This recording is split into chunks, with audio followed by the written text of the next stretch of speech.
Zee TV news కి స్వాగతం. నా పేరు రమాగండ్రెడ్డి. ముందుగా ముఖ్యాంశాలు చూద్దాం. టీచీ ఆపై పింఛను అందించి లబ్ధిదారులను ఆత్మీయంగా పలకరించిన హోంమంత్రి అనిత. లబ్ధిదారుల యోగక్షేమాలు తెలుసుకుంటూ పింఛన్ల పంపిణీ.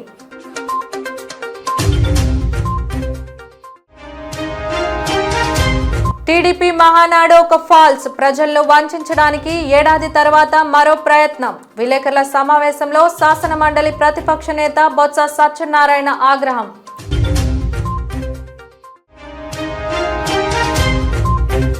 టీడీపీ సభ్యత్వాలకు పదవులకు రాజీనామా చేసిన 100 మంది సబ్బవరం మండల తెలుగు తమ్ముళ్లు. ఇన్ఛార్జ్ గండి బాబ్జీ వల్లనే పార్టీని వీడమని వెల్లడి. పాయకరావుపేట నియోజకవర్గంలోని నక్కపల్లి మండలం ఉద్దండపురం గ్రామంలో హోంమంత్రి వంగలపూడి అనిత పర్యటించారు. గ్రామంలో ఎన్టీఆర్ విగ్రహానికి పూలమాలలు వేసి నివాళులు అర్పించారు. తర్వాత గ్రామంలో ఇంటింటికి వెళ్లి పింఛన్లను పంపిణీ చేశారు. గ్రామస్తులతో మాట్లాడి వారి యోగక్షేమాలు అడిగి తెలుసుకున్నారు. ఇటీవల ఆపరేషన్ చేయించుకున్న టీడీపీ కార్యకర్త ఆవాల నాగేశ్వరరావును పరామర్శించారు. అనంతరం గోవింద్ ఇంటికి వెళ్లిన మంత్రి అనిత స్వయంగా టీ కాచి ఆయన కుటుంబ సభ్యులకు అందించారు. ఈ సందర్భంగా 2వ విడత ఉచిత గ్యాస్ సిలిండర్ల పంపిణీ కార్యక్రమాన్ని ప్రారంభించారు. ఈ సందర్భంగా హోంమంత్రి అనిత మాట్లాడుతూ ప్రజలు పెట్టిన భిక్షతోనే తాను ప్రజలకు సేవ చేస్తున్నానని అన్నారు. రేపు ఆదివారం సెలవు కావడంతో పింఛన్లను ఒకరోజు ముందుగానే పంపిణీ చేస్తున్నట్లు తెలిపారు.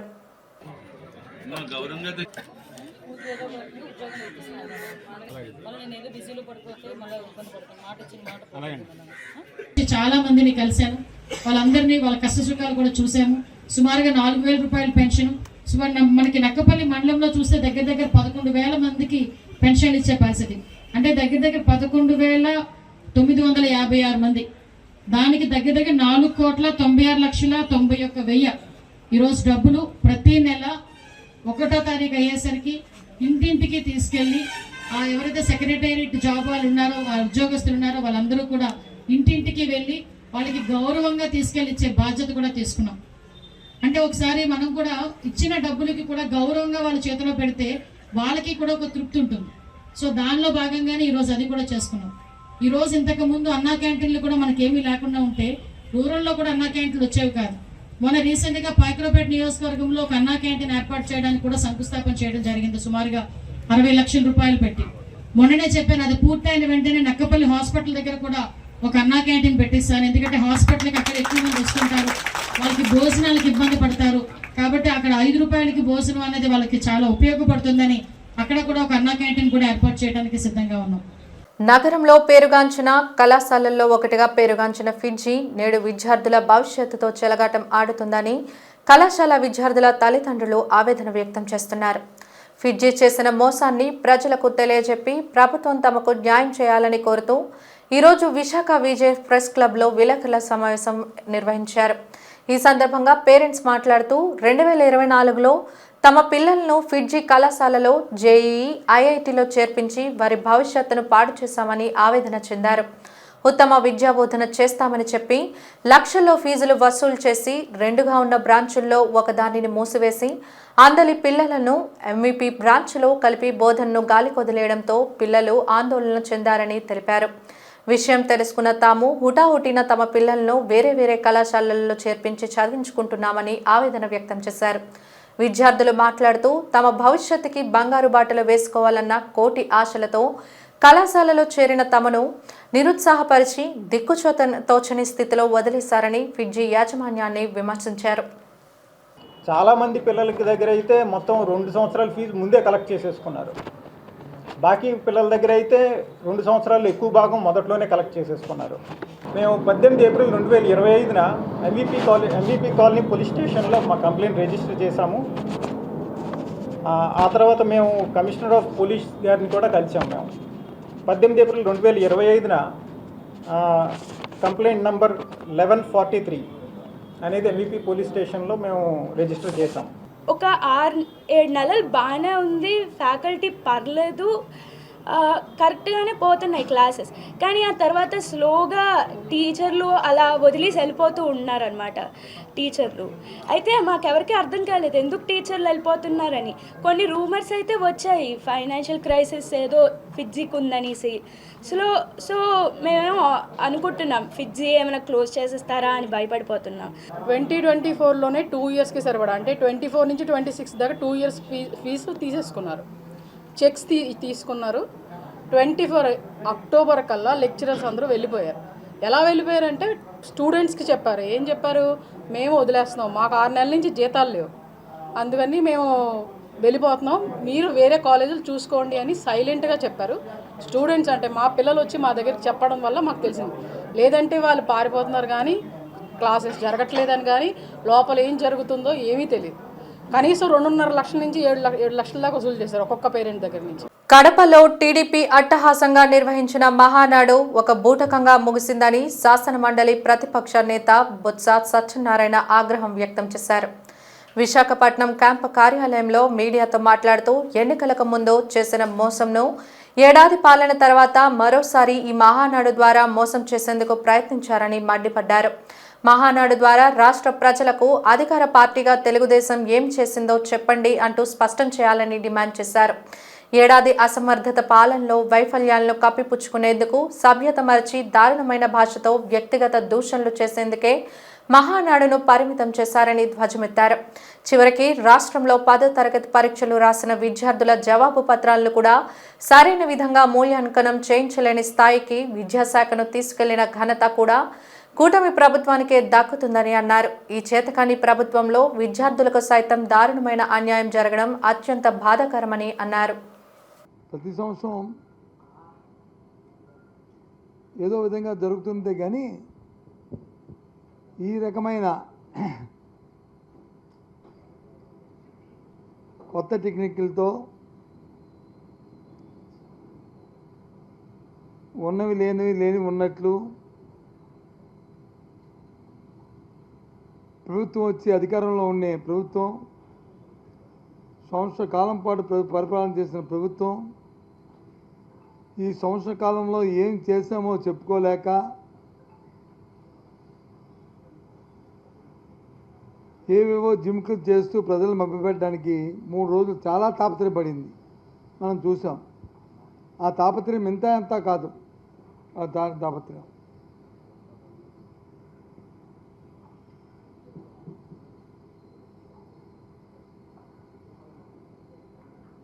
ప్రతి పార్టీకి ఆ పార్టీ ఆవిర్భావ దినం దానికి సంబంధించి కార్యక్రమాలు చేసుకోవడం అనేది అది ఒక ఆనవాయితీ, సహజం.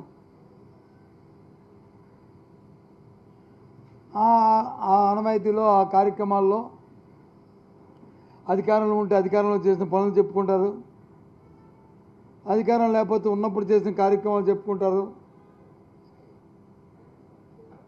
లేకపోతే అధికార ప్రభుత్వం ఇచ్చిన మాటలు ఏమైనా నెరవేర్చకపోతే ఆ విషయాలు చెప్పుకుంటారు.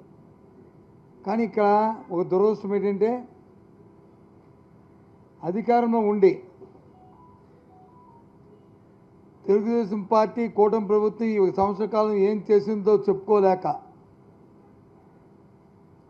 ఎంతసేపు ఆడిపోసుకుని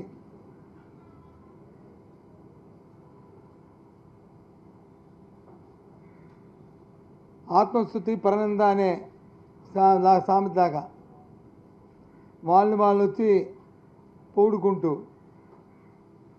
ఎంతసేపు వైసీపీ పార్టీని, జగన్మోహన్ రెడ్డి గారిని, అందులో ఉన్న నాయకుల్ని మరి వాళ్ళని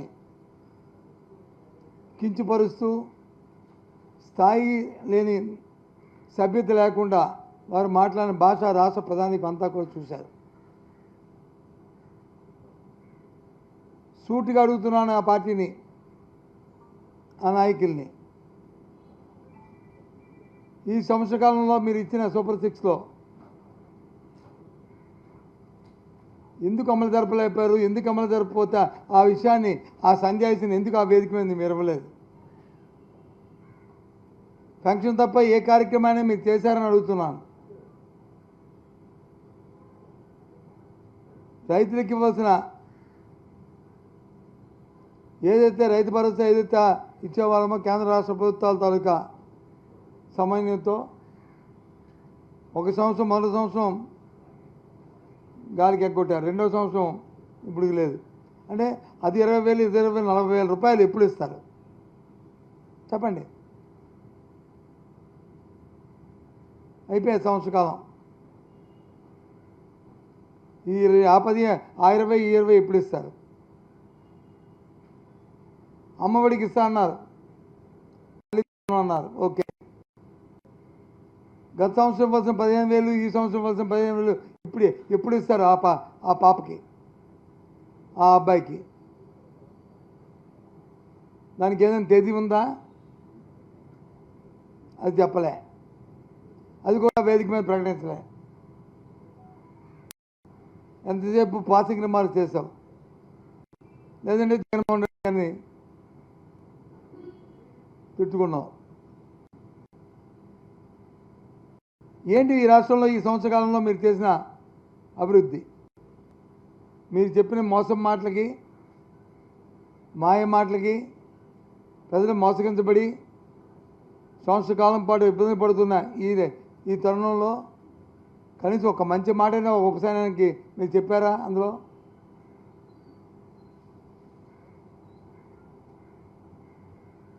ఎవరెవరినో తీసుకొచ్చి ఏవేవో మాట్లాడుతూ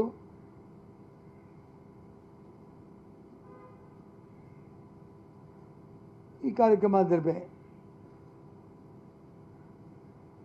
దానివల్ల ప్రజల తాలూకా కడుపు నిండదు. ఆ మాటల వల్ల ప్రజలకు వచ్చి మేలు జరగదు. ఆ మాటల వల్ల రాష్ట్రానికి వచ్చి ఈ అభివృద్ధి కార్యక్రమాలకి ఏమి జరగవు.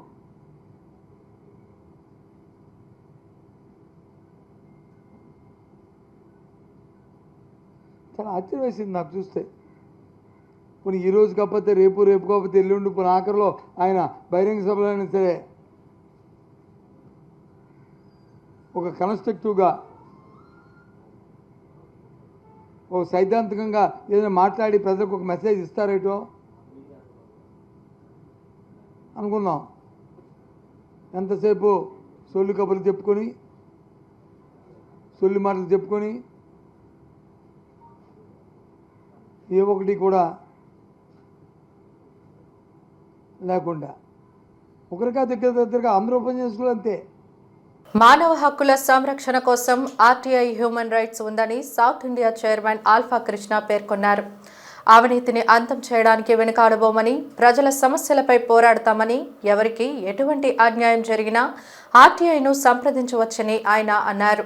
నగరంలో ఏర్పాటు చేసిన విలేకరుల సమావేశంలో ఆల్ఫా కృష్ణ మాట్లాడుతూ ఆర్టీఐ హ్యూమన్ రైట్స్ రాష్ట్ర స్థాయి నియామక సమావేశం జరిగిందని, అందులో 12 మందిని రాష్ట్ర స్థాయి సభ్యులుగా ఎంపిక చేసి గుర్తింపు కార్డులు అందజేశామన్నారు. మానవ హక్కుల పరిరక్షణలో ఆర్టీఐ హ్యూమన్ రైట్స్ కీలక పాత్ర పోషిస్తుందని, ఇది పౌరులకు ప్రభుత్వాన్ని ప్రశ్నించే హక్కు కల్పిస్తుందని ఆయన పేర్కొన్నారు.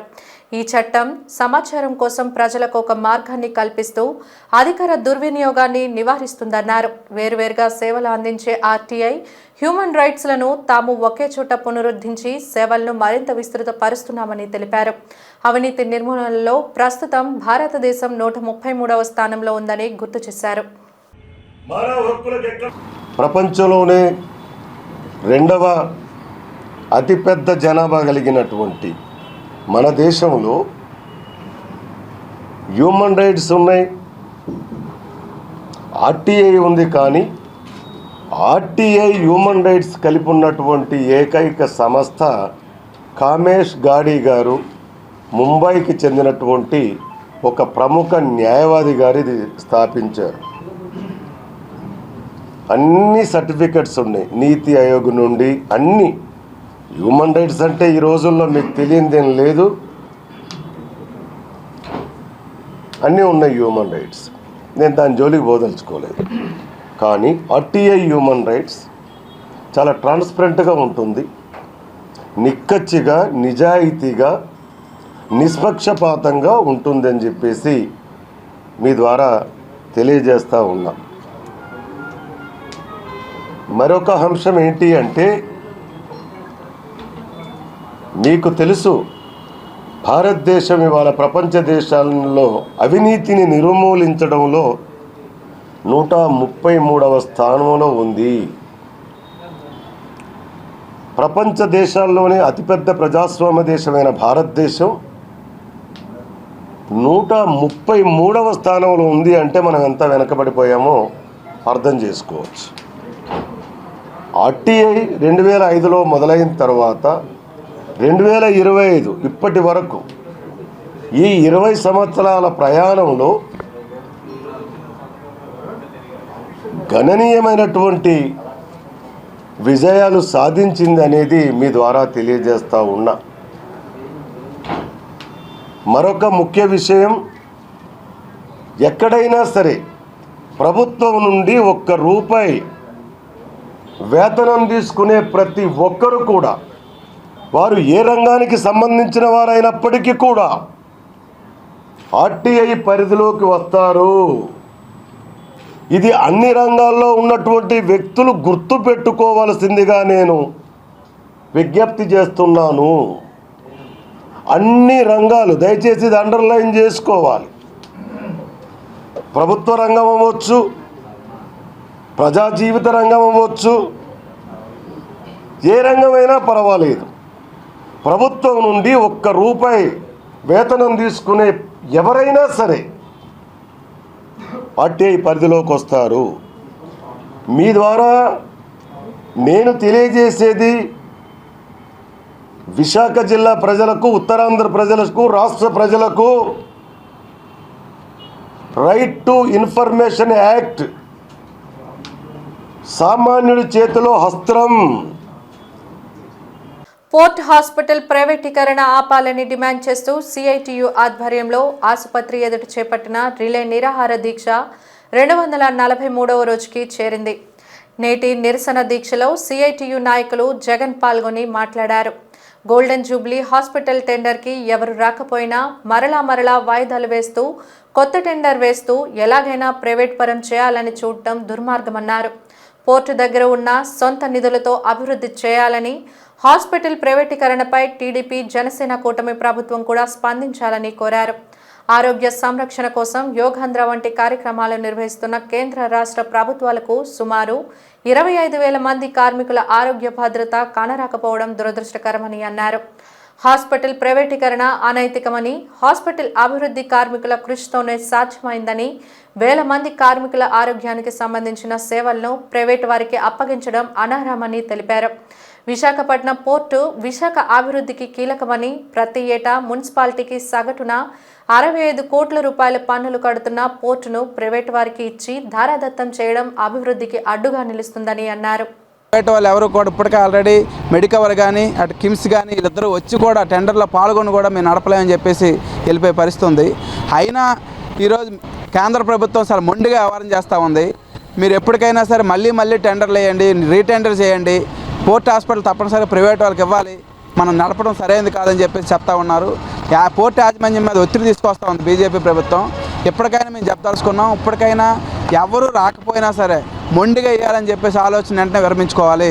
రాష్ట్ర ప్రభుత్వం ప్రతిష్టాత్మకంగా చేపట్టిన పెన్షన్ల పంపిణీ ఒకరోజు ముందుగానే చేపట్టారు. గాజువాక 73వ వార్డులో వార్డు టీడీపీ అధ్యక్షులు సింగూరి ఆనంద్ సచివాలయం సిబ్బంది కలిసి ఇంటింటికి వెళ్లి అవ్వాతాతలకు పెన్షన్లు అందజేశారు.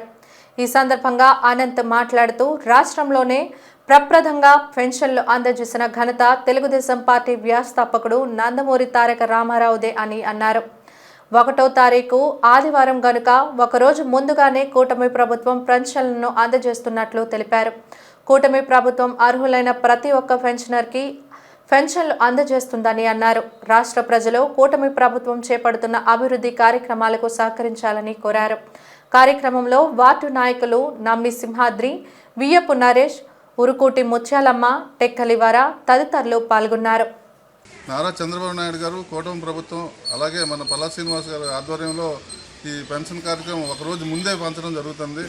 ప్రతి ఒక్క ఇంటింటికి వెళ్ళి సచివాలయ సిబ్బంది, అలాగే తెలుగుదేశం పార్టీ కూటమి కార్యకర్తలు ఆధ్వర్యంలో ప్రతి ఇంటికి వెళ్ళి పెన్షన్ ఇవ్వడం జరుగుతుంది.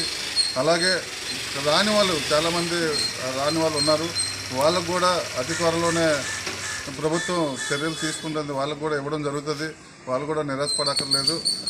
అలాగే కూటమి ప్రభుత్వం ఆధ్వర్యంలో రేషన్ బియ్యం మన డిపోల ద్వారా ఇవ్వడం జరుగుతుంది. డిపోలు 1వ తారీఖు నుంచి డిపోలోకి ఇవ్వడం జరుగుతుంది. డిపో వద్దకే వెళ్ళి తీసుకోవాలి.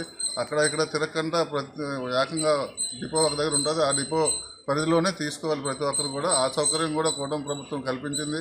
అందుకోసం కూటమి ప్రభుత్వానికి, నారా చంద్రబాబు నాయుడు గారికి, లోకేష్ బాబు గారికి, అలాగే పవన్ కళ్యాణ్ గారికి, అలాగే మన రాష్ట్ర అధ్యక్షులు గాజువాక శాసనసభ్యులు పల్లా శ్రీనివాస్ గారికి ధన్యవాదాలు తెలియజేసుకుంటాను. 73వ వార్డు తెలుగుదేశం పార్టీ కుటుంబ సభ్యుల తరఫున. విజయనగరం జిల్లా శృంగవరపుకోట మండలం శివరామరాజుపేట పంచాయతీ బాలకృష్ణరాజపురం గ్రామంలో పెన్షన్ పంపిణీ కార్యక్రమంలో జిల్లా మంత్రి కొండపల్లి శ్రీనివాస్, ఎస్కోట శాసనసభ్యురాలు కోళ్ల లలిత కుమారి పాల్గొన్నారు. 1వ తారీఖు ఆదివారం కావడంతో ఒకరోజు ముందుగానే రాష్ట్ర వ్యాప్తంగా పెన్షన్ పంపిణీ కార్యక్రమంలో భాగంగా మంత్రి, ఎమ్మెల్యే ఇంటింటికి వెళ్లి పెన్షన్ పంపిణీ కార్యక్రమం చేపట్టారు. ఈ సందర్భంగా మంత్రివర్యులు కొండపల్లి శ్రీనివాస్ మాట్లాడుతూ ప్రతి నెల 1వ తారీఖున ఉదయం 6 గంటల నుండి పెన్షన్ పంపిణీ కూటమి ప్రభుత్వం రాష్ట్ర వ్యాప్తంగా 68 లక్షల మంది లబ్ధిదారులకు అందిస్తుందని అన్నారు. నారా చంద్రబాబు నాయుడు లాంటి అపార అనుభవం గల నాయకుడుకు జగన్మోహన్ రెడ్డికి చాలా తేడా ఉందని అన్నారు.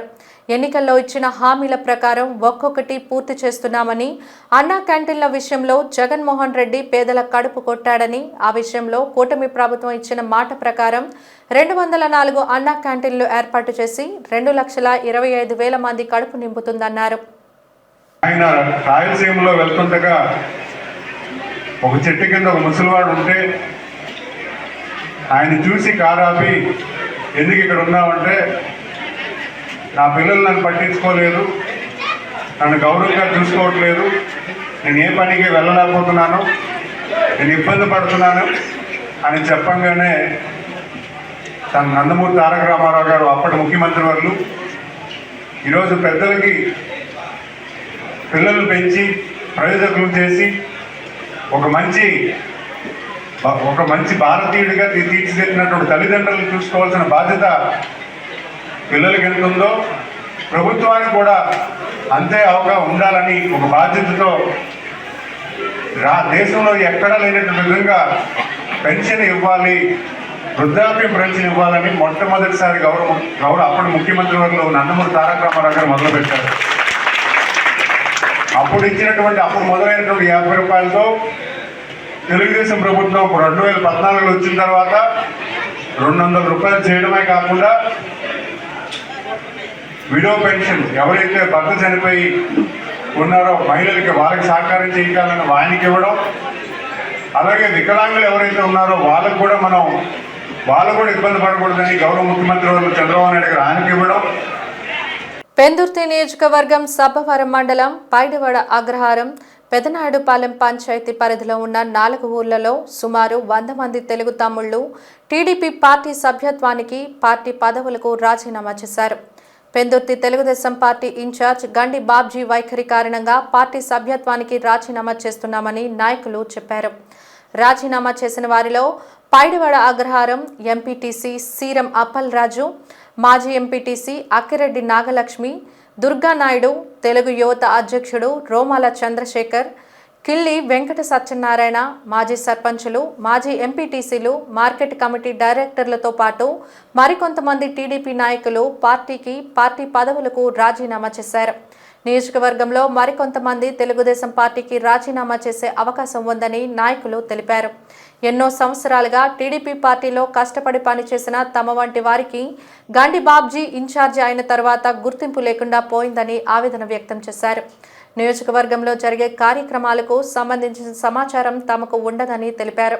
పెందుర్తి ఇన్ఛార్జిగా ఉన్న గండి బాబ్జీని కలిసి మాట్లాడి తమ సమస్యలను తెలియపరచడానికి ప్రయత్నించినప్పటికీ ఆయన తమకు అవకాశం ఇవ్వటం లేదన్నారు. సిద్ధాంతాలు మాకు నచ్చాయి, పార్టీలో కొనసాగడం ఉంది, కానప్పటికీ ఇన్ఛార్జ్ యొక్క పనితీరు మాకు నచ్చక ఈరోజు పార్టీ సభ్యత్వానికి రాజీనామా చేయడం జరుగుతుంది. దయించి అందరూ గమనించవలసిందిగా కోరుచున్నాం.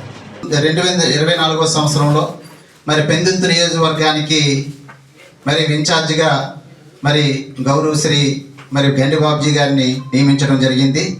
అప్పటి నుంచే మా పంచాయతీలో మరి రకరకాల మార్పులు చోటు చేసుకున్నాను.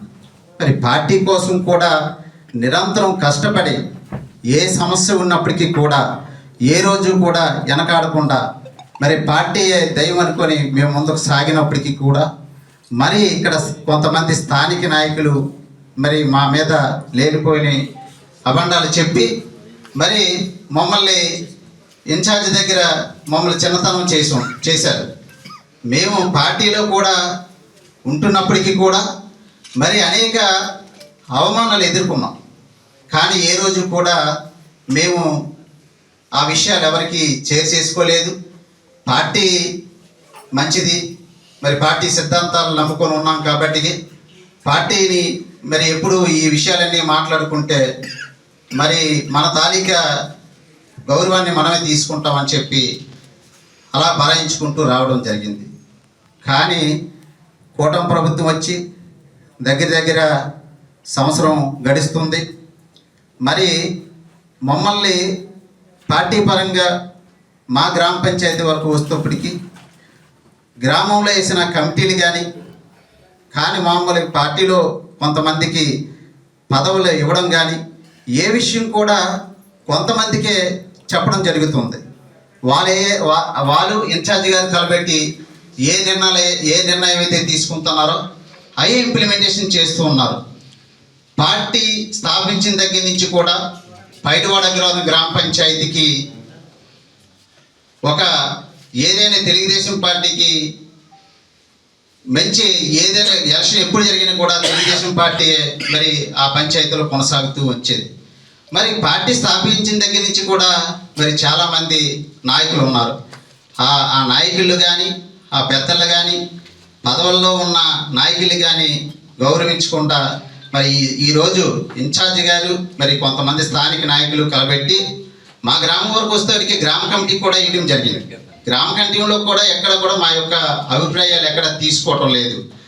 గత 5 సంవత్సరాల్లో ఎవరైతే కష్టాలు పడ్డారో, ఎవరైతే ఇబ్బందులు పడ్డారో, ఎవరైతే పోరాటాలు చేశారో గత ప్రభుత్వం మీద అనేది అవన్నీ గత 5 సంవత్సరాలు ఎవరైతే పోరాటం చేశారో వాళ్ళకి మాత్రమే తెలుస్తాయి. మా తాలూకు ఇబ్బందులు పై లెవెల్కి పంపించే పై వరకు తీసుకెళ్లాల్సింది మండల లెవెల్ కేడర్ మాత్రమే. మేమైతే విన్నవించుకునే వాళ్ళం, అవి పై వరకు చేరవేసేవారో లేదో తెలియదు. కానీ వీళ్ళు కొంతమంది, అందరూ అని చెప్పను కానీ కొంతమంది పోట్రీలాగా ఫార్మ్ అయ్యి ఇన్ఛార్జ్ గారిని డైవర్ట్ చేయటం, పార్టీని డైవర్ట్ చేయటం.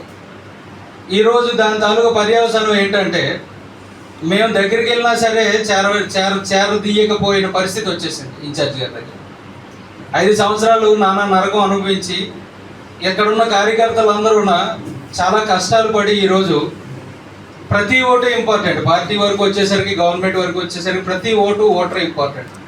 ఈరోజు మా తాలూకు మనుషులు మేము కాపాడుకోలేని పరిస్థితి. ఈరోజు మా తాలూకా ఎవరైతే కష్టపడ్డారో, ఎవరైతే నష్టపోయారో వాళ్ళందరినీ న్యాయం చేయలేని పరిస్థితి వచ్చింది. కాబట్టి ఈరోజు గౌరవ పార్టీ అధ్యక్షులు, రాష్ట్ర పార్టీ అధ్యక్షులు పల్లా శ్రీనివాసరావు గారికి నా పార్టీ సభ్యత్వానికి, నా పార్టీ పదవులకి రాజీనామా చేసి నేను పార్టీ నుంచి వైదొలుగుతామని చెప్పేస్తున్నానండి.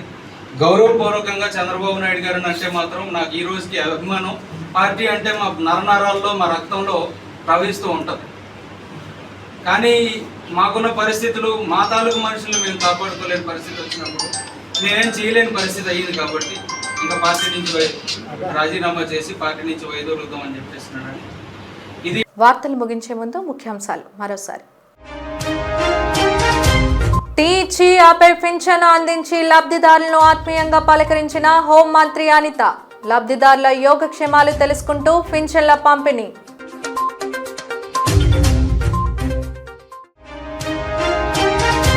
టీడీపీ మహానాడు ఒక ఫాల్స్, ప్రజలను వంచడానికి ఏడాది తర్వాత మరో ప్రయత్నం. విలేకరుల సమావేశంలో శాసన మండలి ప్రతిపక్ష నేత బొత్స సత్యనారాయణ ఆగ్రహం.